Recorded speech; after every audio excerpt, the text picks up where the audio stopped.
Hi, Trevor. Sorry I missed your work. I saw that I had done Trevor and I didn't think twice. So I like the elements of your logo, but the black and blue are close in hue, and because of the size of I guess the width of these letters, it's hard to see your name on here. So I recommend, using the bold version of this font, if there is one. If not, make it twice that size and consider stacking Trevor and then your last name underneath it, just to make more of an impact.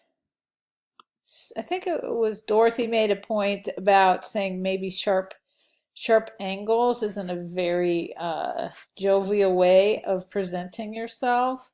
I think she has a good point. You might want to think about it. Um,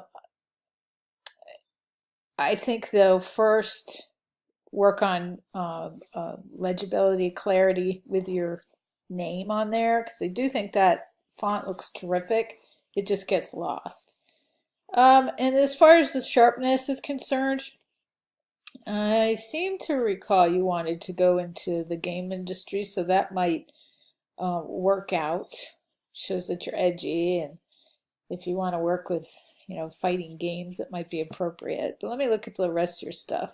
Yeah, you're an animator. You just put in fake information here, and the reason to do that is so that you can really judge what it will look like.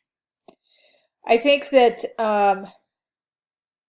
your name is a little easier to read here, but it gets lost. Another suggestion I have is work on even kerning. That's the space between the letters. You can see the T and the R and the E look pretty tight, but then you get over here to BAD and as they say in the industry, you could drive a truck through them.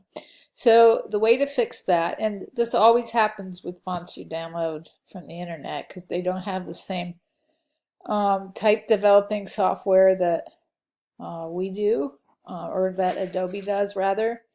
Anyway, you put your cursor in between the letters, hold down the Alt or Option key on your keyboard, and at the same time move the left and right arrow keys, and that'll nudge the letters individually. But again, I think your name should pow at me. It looks like a whisper.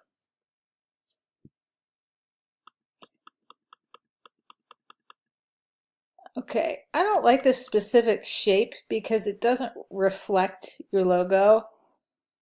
Consider instead taking the mark itself and blowing it up like crazy so that there's hints of what it is on the edges. Otherwise, this is just a random shape.